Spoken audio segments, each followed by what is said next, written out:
ನಂಜುಂಡೇಶ್ವರನ ಶ್ರೀಕಂಠನ ವಿಶೇಷ ಕಾರ್ಯಕ್ರಮಕ್ಕೆ ಮತ್ತೊಮ್ಮೆ ತಮಗೆಲ್ಲ ಸ್ವಾಗತ. ಇಲ್ಲಿ ತನಕ ವಿಶ್ವಸಂತೋಷ ಭಾರತಿ ಮತ್ತು ಬೇಲಿಮಠದ ಶ್ರೀಗಳು ಸಾಕಷ್ಟು ಮಾತಾಡಿದ್ದಾರೆ. ನಂಜರಾಜ ಅರಸ್ ಕೂಡ ಮೈಸೂರಿನಿಂದ ಸಾಕಷ್ಟು ಮಾತಾಡಿದ್ದಾರೆ. ಬನ್ನಿ ಮತ್ತೆ ನಾನು ಅವ್ರನ್ನ ಮಾತಾಡ್ತಾ ಇದ್ದೀನಿ. ಸರ್, ತಾವು ಹೇಳ್ತಾ ಇದ್ರಿ, ಸ್ವಾಮೀಜಿಗಳು ಹೇಳಿದಂಥ ಮಾತುಗಳನ್ನು ಕೂಡ ಗಮನಿಸಿದಿರಿ. ಅಂದರೆ ಇಲ್ಲಿ ಭಕ್ತಿ ಭಾವ ಎಲ್ಲ ಅಂತರಂಗದ ಪ್ರಭೆ ಅನ್ನುವಂಥದ್ದು ಮಸ್ಕಾಗಿ ಹೋಗಿದೆ. ಹೀಗಾಗಿ ಏನು ಅಂತಂದ್ರೆ ನಮ್ಮಲ್ಲಿ ಒಂದು ದೊಡ್ಡ ಪರದೆ ಇದೆ ನಮ್ಮ ಎದುರುಗಡೆಗೆ, ಒಂದು ದೊಡ್ಡ ಪೊರೆ. ಅದನ್ನು ಹರಿದು ಹೊರಗಡೆ ಬರೋ ತನಕ ನಮಗೆ ಭಕ್ತಿ ಆಗಲಿ ಭಾವ ಆಗಲಿ ಅದರ ಹಿಂದಿರುವಂಥ ಒಂದು ಅರ್ಥ ಆಗಲಿ ಅದು ಯಾವುದೂ ಕೂಡ ಕಾಣೋದಿಲ್ಲ ಅಂತ. ಕಾಣಲ್ಲ. ಈಗ ಸ್ವಾಮೀಜಿಯವರು ಹೇಳಿದ್ರು, ಗರಳಪುರಿ ಅಂತ ಸಂಸ್ಕೃತೀಕರಣ ಮಾಡಿ ಹೇಳಿದ್ದಾರೆ ಅಂತ. ವಾಸ್ತವವಾಗಿ ಗರಳಪುರಿ ಮಹಾತ್ಮೆ ಅಂತ ಒಂದು ಕೃತಿನೂ ಇದೆ. ಈಗ ಹೆಸರು ಬದಲಾವಣೆ ಮಾಡೋದಕ್ಕೆ ಹೇಳಿದ್ರು, ಬೇರೆ ಏನೇನೋ ದೇವರುಗಳ ಬಗ್ಗೆ ಹೇಳಿದ್ರು, ತಿರುಪತಿ ಬಗ್ಗೆ ಹೇಳಿದ್ರು. ಆ ಸಾರಕ್ಕಿನ ನಾವು ಜೆ.ಪಿ. ನಗರ ಮಾಡ್ತೀವಿ, ನಾಗರಹೊಳೆನ ಇನ್ಯಾವುದೋ ಗಾಂಧಿ ಉದ್ಯಾನವನ ಅಂತೀವಿ. ಆದರೂ ಪ್ರಚಲಿತದಲ್ಲಿರೋದು ಸಾರಕ್ಕಿ ಅಂತ ಹೇಳ್ತಾರೆ ಹೊರತು ನಾಗರಹೊಳೆ ಅಂತ ಹೇಳ್ತಾರೆ ಹೊರತು ಬೇರೆ ಹೆಸರಲ್ಲಿ ಯಾರೂ ಹೇಳಲ್ಲ. ನಿಜ ನಿಜ. ಈಗ ಮುಖ್ಯವಾಗಿ ನಂಜನಗೂಡಿಗೆ ಬರೋದಾದರೆ ಮತ್ತು ನಂಜುಂಡೇಶ್ವರಿಗೆ ಬರೋದಾದರೆ ಜನಪದರನ್ನ ಇಡೀ ಸಾಹಿತ್ಯ ಜನಪದರನ್ನ ದೂರ ಇಟ್ಟಾಗ ಸಾಹಿತ್ಯವನ್ನು ಎಷ್ಟು ಜನ ಓದ್ತಾರೆ, ಎಷ್ಟು ಜನ ಪ್ರಚಾರ ಕೊಡ್ತಾರೆ ಅನ್ನೋ ಒಂದು ಅಂಶ ಒಂದು ಕಡೆ ಇಟ್ಕೊಂಡಾಗ ಜನಪದರ ಬಾಯಲ್ಲಿ ಯಾವ ಮಾತು ಚಲಾವಣೆಯಲ್ಲಿ ಇರ್ತದೆ ಅದೇ ಮಾತು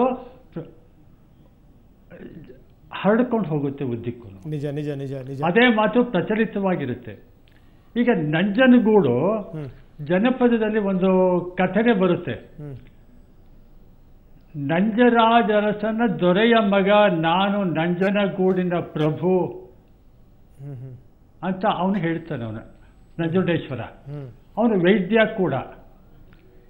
ಈಗ ಟಿಪ್ಪು ಸುಲ್ತಾನ ಏನು ಇದನ್ನ ಹಕೀಂ ನಂಜುಂಡ ಅಂತ ಹೇಳ್ತಾನೆ, ಆವಾಗ ನಂಜುಂಡನ ನಾವೇನು ವೈದ್ಯ ಅಂತ ಹೇಳ್ತೀವಿ ಅಲ್ಲಿಂದ ಬಂದದ್ದಲ್ಲ ಮಾತು. ಅವನು ಜನಪದರು ಬಹಳ ನೂರಾರು ವರ್ಷಗಳ ಮುಂಚೆನೆ ಅವನು ವೈದ್ಯ ಅಂತ ಒಂದು ಚಿತ್ರಣ ಮಾಡಿಟ್ಟಿದ್ದಾರೆ. ಅದೇ ರೀತಿ ಅವನು ಇನ್ನು ಪುರಾಣದ ಹಿನ್ನೆಲೆಯೂ ಜನಪದರು ಬಿಟ್ಟಿಲ್ಲ. ಅವ್ರು ಹೇಳ್ತಾರೆ, ನಂದಕಾಸುರನನ್ನು ಕೊಂದು ನಂಜನಗೂಡಿನಲ್ಲಿ ನೆಲೆಸಿದ್ದೇನೆ ನಾನು, ನನ್ನ ಹೆಸರು ನಂಜುಂಡ. ಪುರಾಣದ ಹಿನ್ನೆಲೆಯಲ್ಲಿ ನಂದಕಾಸುರನ ಕೊಂದೆ ಅನ್ನೋದು ಪುರಾಣ ಬಿಟ್ಟಿಲ್ಲ ಜನಪದರು. ಆದರೆ ಅವರ ವಾತಾವರಣದಲ್ಲಿ ಅವರ ಸಮಾಜದಲ್ಲಿ ಪ್ರಚಲಿತವಿದ್ದಂಥ ಎಲ್ಲ ಅಂಶಗಳನ್ನು ಗಮನಿಸಿ ಅವರು ದೇವರು ಅನ್ನೋದಕ್ಕಿಂತ ಹೆಚ್ಚಿಗೆ ಆ ನಂಬಿಕೆಯಿಂದ ಏನು ಅವರು ಅವನ ತೀರ್ಥ ಅಥವಾ ಮಣ್ಣು ಮೃತ್ತಿಕೆಯಿಂದ ನಮ್ಗೇನು ರೋಗ ಗುಣ ಆಗುತ್ತೆ ಅನ್ನೋ ಭಾವನೆ ಇತ್ತು, ಅದನ್ನೆಲ್ಲ ಅವನ ಮೇಲೆ ಆರೋಪಿಸಿ ಅವನು ವೈದ್ಯ ಅಂತ ಹೇಳ್ತಾರೆ. ಈಗ ಚಾಮುಂಡಿಯನ್ನು ಕೂಡ ನಾವು ಜನಪದ ಕಾಳಿಯ ಮಾರಮ್ಮನ ಒಂದು ಬೇರೆ ರೂಪಾಂತರ ಅಂತಾನೆ ಹೇಳಬೇಕಾಗುತ್ತೆ. ಅವಳು ಬೆಟ್ಟದ ಚಾಮುಂಡಿನೇ ಹೊರತು ಚಾಮುಂಡೇಶ್ವರಿ ಅಲ್ಲ. ಚಾಮುಂಡೇಶ್ವರಿ ಬಂದದ್ದು ಆಗಮಿಕರು ಕೊಟ್ಟಂತ ಸಂಸ್ಕೃತೀಕರಣದ ಒಂದು ಹೆಸರು. ಈಗ ನಿಮ್ಗೆ ಸ್ಪಷ್ಟವಾಗಿ ಹೇಳೋದಾದ್ರೆ ರಂಗನಾಥ್, ಚಾಮುಂಡೇಶ್ವರಿ ಹೇಳಿ ಹೇಳಿ ಹೇಳಿ ಹೇಳಿ ಯಾರಪ್ಪ ಈಗ ಸ್ವಾಮೀಜಿನ ಸಂತೋಷ್ ಜಿನ ಸ್ವಾಮೀಜಿ ಮಾತಾಡ್ತಾ ಇದ್ರು, ನೀವು ಹೇಳಿದ್ರೆ ಕರೆಕ್ಟ್ ಅಂದ್ರು ಅಂತ. ಹೌದು, ಸ್ವಾಮೀಜಿ ಮಾತಾಡ್ತಿದ್ರ? ಸ್ವಾಮೀಜಿಗ ತಾವು ಹೇಳಿದ್ದು ಸರಿ. ಯಾಕೆ ಅಂತ ಹೇಳಿದ್ರೆ ನಂಜುಂಡ ವೈದಿಕೀಕರಣಕ್ಕೊಳಪಟ್ಟು ನಂಜುಂಡೇಶ್ವರ ಆದ, ಚಾಮುಂಡಿ ವೈದಿಕೀಕರಣಕ್ಕೊಳಪಟ್ಟು ಚಾಮುಂಡೇಶ್ವರಿ ಆದ್ಲು. ಇದು ಏನು ಅಂತ ಹೇಳಿದ್ರೆ ವೈದಿಕೀಕರಣದ ಬದಲಾವಣೆಯ ಪ್ರಕ್ರಿಯೆಯ ಮೊದಲ ಹೆಜ್ಜೆಗಳಿವು. ಅಲ್ಲ, ಮಾರಮ್ಮ ಅಂತ ಅನ್ನೋದು ಜನಪದ ಮಾತು.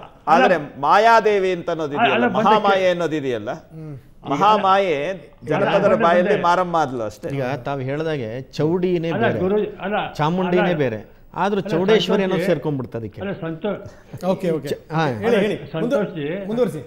ಇದರಲ್ಲಿ ಅವಳು ಅವಳು ಮೂಲತಃ ಗ್ರಾಮ ದೇವತೆ. ಆ ಅವಳ ಪಕ್ಕದಲ್ಲಿ ಇನ್ನೊಂದು ಮಾರಮ್ಮನಿಗೆ ಚಿಕ್ಕ ಗುಡಿ ಇದೆ. ಅವಳು ಗ್ರಾಮ ದೇವತೆಯಿಂದ ಜೈನ ಯಕ್ಷಿಣಿಯಾಗಿ ಅನಂತರ ಶೈವಾಗಮದ ಪದ್ಧತಿಗೆ ಸಿಕ್ಕಾಕೊಂಡು ಆಮೇಲೆ ವೈಷ್ಣವ ಸಂಪ್ರದಾಯಕ್ಕೆ ರೂಪಾಂತರ ಹೊಂದ್ಕೊಂಡು ಬರ್ತಾಳೆ. ಅದು ಬಿಟ್ಬಿಡಿ, ಇವತ್ತಿನ ಚರ್ಚೆ ಅಲ್ಲ. ಅರೆ ಇವಳ ಪ್ರಿಯಕರನಾಗಿ ಅವನು ಬಂದಾಗ ಅವಳು ನಿನ್ ಯಾರು ಅಂತ ಕೇಳಿದಾಗ ಇವಳು ಹೇಳ್ತಾಳೆ, ನಾನು ಕೋಳಿ ಕುರಿ ತಿನ್ನುವಂಥವಳು, ನನ್ನ ಲಿಂಗವಂತನಾದ ನೀನು ನಾನು ಕೋಳಿ ಕುರಿ ತಿನ್ನುವ ನಾನು ಒಂದು ಕೆಳವರ್ಗದ ಹೆಣ್ಣಿನ ಜೊತೆ ಯಾಕೆ ಸಂಪರ್ಕ ಮಾಡೋಕ್ಕೆ ಬರ್ತಿದ್ದಿ ಅಂತ ಜನಪದ ಕಾವ್ಯದಲ್ಲಿ ಕೇಳ್ತಾಳೆ. ಅದು ದ್ರಾವಿಡ ಮೂಲದ ಹಿನ್ನೆಲೆಯಲ್ಲಿ ಅವರು ಮಾತಾಡ್ತಾರೆ. ಅದು ನಮಗೆ ಮುಖ್ಯವಾಗಿ ನಮಗೆ ಗಮನಿಸಬೇಕಾದ್ದು ನಂಜುಂಡನ ಹೆಸರು ಹೋಗಿ ಈ ಶ್ರೀಕಂಠ ಬರೋದಕ್ಕೆ ಕಾರಣ ಏನಂದ್ರೆ ಮುಮ್ಮಡಿ ಕೃಷ್ಣರಾಜ ಒಡೆಯರ ಆಡಳಿತ ಬಂದ ನಂತರ ಸುಮಾರು 1816 ಹತ್ತಿರ ಅಲ್ಲಿ ಅದುವರೆಗೆ ಅಲ್ಲಿ ತಮ್ಮಡಿಗಳು ಅವನ ಪೂಜೆ ಮಾಡ್ತಾ ಇದ್ರು. ಶೈವಾಚಾರವನ್ನು ಪಾಲಿಸುವ ತಮ್ಮಡಿಗಳು ಪೂಜೆ ಮಾಡ್ತಾ ಇದ್ರು.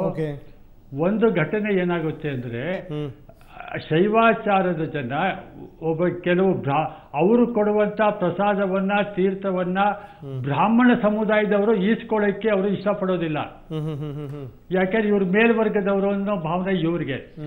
ಆದ್ರಿಂದಾಗಿ ಅವರನ್ನು ತೆಗಿಬೇಕು ಅಂತ ಒಂದು ಭಾವನೆ ಇರುತ್ತೆ. ಆಲ್ನಹಳ್ಳಿನಲ್ಲಿ ಒಂದು ಘಟನೆಯಾಗಿ ಒಂದು ಜಗಳ ಆಗಿ ಆ ಪ್ರತಿರೋಧದಿಂದ ಅವರನ್ನು ತೆಗಿಲೇಬೇಕು ಅಂತ ನಿಶ್ಚಯ ಮಾಡ್ತಾರೆ. ನಮ್ಮ ಪೂರ್ಣಯ್ಯನವರ ಒತ್ತಡದಿಂದಾಗಿ 1816 ಸುಮಾರಿನಲ್ಲಿ ಮುಮ್ಮಡಿಯವರು ಈ ಶೈವಾಗಮ ಆಚರಿಸುವ ಈ ಎಲ್ಲಾ ತಮ್ಮಡಿಗಳನ್ನು ದೇವಸ್ಥಾನದಿಂದ ಹೊರಗಟ್ಟಿ ಮದ್ರಾಸಿನಿಂದ ಆಗಮ ಪೂಜಾ ವಿಧಿಯ ಆಗಮಿಕ ವೈಷ್ಣವ ಬ್ರಾಹ್ಮಣರನ್ನ ಕರೆದು ಅಲ್ಲಿ ದೇವಸ್ಥಾನಗಳಲ್ಲಿ ನೇಮಿಸ್ತಾರೆ. ನಂಜನಗೂಡು ಅಷ್ಟೇ, ಚಾಮುಂಡಿ ದೇವಸ್ಥಾನನೂ ಅಷ್ಟೇ. ಅವತ್ತಿಂದ ಅವಳು ಚಾಮುಂಡಿ ಮತ್ತು ನಂಜುಂಡೇಶ್ವರ ಇಬ್ರು ಅಲ್ಲಿ ಈ ಶಿವಾಚಾರದವರು ಹೋಗಿ ವೈಷ್ಣವರಾಜ್ ಬಂತು.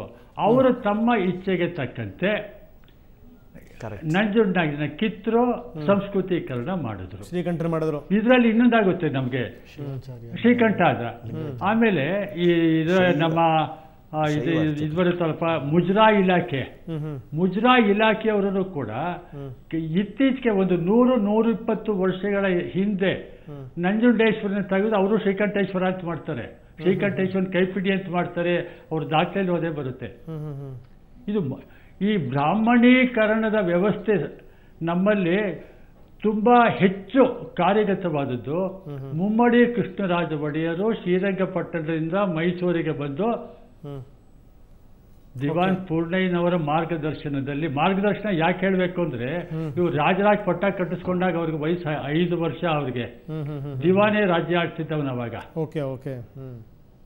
ಅವರ ಮೇಲ್ವಿಚಾರಣೆಯಲ್ಲಿ ಮದ್ರಾಸ್ನಿಂದ ಇವ್ರು ಯಾರು ಬಂದ್ರು ಹಾಗೆಲ್ಲ ಬ್ರಾಹ್ಮಣೀಕರಣ ಜಾತಿಗೆ ನಾನು ಹೇಳ್ತಾ ಇಲ್ಲ, ಆ ಸಂಪ್ರದಾಯ ಆಚರಣೆ ವಿಧಿವಿಧಾನಗಳು ಎಲ್ಲವೂ ಕೂಡ ದೇವಸ್ಥಾನಗಳಿಗೆ ಬಂದು. ಯಾಕೆಂದ್ರೆ ಈ ಮಹಾರಾಜರಿಗೆ ದೇವಸ್ಥಾನ ಬಹಳ ಮುಖ್ಯವಾಗಿತ್ತು, ದೇವರ ಭಕ್ತಿ ಬಹಳ ಮುಖ್ಯವಾಗಿತ್ತು. ಆ ಶೈವಾಚಾರದ ಪದ್ಧತಿ ಇವ್ರಿಗೆ ವಿರೋಧ ಆದ್ರಿಂದಾಗಿ ಕೊನೆ ಪ್ರಶ್ನೆ ಕೇಳ್ತಾ ಇದ್ದೀನಿ, ಸಂಕ್ಷಿಪ್ತ ಉತ್ತರ ಕೊಡಿ. ಸೊ ಇಂಥ ಒಂದು ಗೊಂದಲಗಳು ಕೋರ್ಟಿಗೆ ಹೋಗಿ ಸರಿ ಮಾಡ್ಲಿಕ್ಕೆ ಸಾಧ್ಯನಾ ಅಂತ? ಯಾಕಂದ್ರೆ ನಮಗೆ ಕೋರ್ಟಿಂದ ಬಹಳ ಇತಿಹಾಸ ಇದೆ ನಮ್ಮ ಜಗಳ ಗುದ್ದಾಟಗಳಲ್ಲಿ.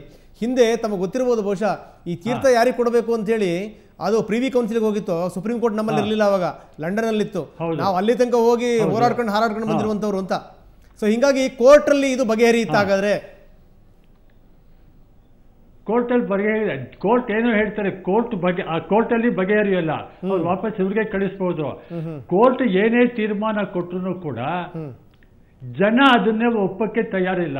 ಈಗ ತಿರುಪತಿ ಮೇಲ್ಕೋಟೆ ಆನೆ ಹಾಕೋ ನಾಮ ಯು ಮತ್ತೆ ವಿನಲ್ಲಿ ನೀವೇನು ಬಂದ್ರೆ ಯು ಮತ್ತು ವೈಗೆ ಬಂದ್ರಲ್ಲ, ಅದ ಕೋರ್ಟ್ ಏನೇ ತೀರ್ಪು ಕೊಟ್ಟರು ಕೂಡ ಜನ ಒಪ್ಪಕ್ಕೆ ತಯಾರಿಲ್ಲ ಅದನ್ನ. ನಾನು ನನ್ನ ವಾದನೆಗೆ ಸರಿ ಅಂತೀನಿ, ನೀವು ನಿಮ್ಮ ವಾದ ಸರಿ ಅಂತೀರಿ. ಇದು ಜನ ದೇವರ ಭಕ್ತಿಯನ್ನ ದೈವತ್ವವನ್ನು ಗಮನಿಸಿ ಅದಕ್ಕೆ ಪ್ರಾಮುಖ್ಯತೆ ಕೊಟ್ಟು ಈ ಆಚರಣೆಯ ಮೇಲ್ ಸೋಗನ್ನ ಬಿಡೋದಾದ್ರೆ ಅವಾಗ ನೆಮ್ಮದಿ ಸಿಗುತ್ತೆ, ದೇವರಿಗೂ ಒಳ್ಳೇದಾಗುತ್ತೆ. ಬಹಳ ಅದ್ಭುತವಾಗಿ ಹೇಳಿದ್ರಿ ನಂಜರಾಜ್ ಅರಸ್ ಅವರೇ, ಥ್ಯಾಂಕ್ ಯು ವೆರಿ ಮಚ್. ಇಲ್ಲಿ ತನಕ ನಮ್ಮ ಜೊತೆ ಮಾತಾಡೋದಕ್ಕೆ. ಜನ ಸೋಗನ್ ಬಿಡಬೇಕು, ನಾಟಕ ಆಡೋದು ಬಿಡಬೇಕು. ಈ ಸಂದರ್ಭದಲ್ಲಿ ಮಾತ್ರ ಬಹುಶಃ ದೇವರು, ದಿಂಡ್ರು, ಪೂಜೆ, ಭಕ್ತಿ, ಭಾವನೆ ಇದಕ್ಕೆ ಒಂದಷ್ಟು ಕಿಂಚಿತ್ ಬೆಲೆ ಬರಲಿಕ್ಕೆ ಸಾಧ್ಯ ಅನ್ನುವಂಥದ್ದು.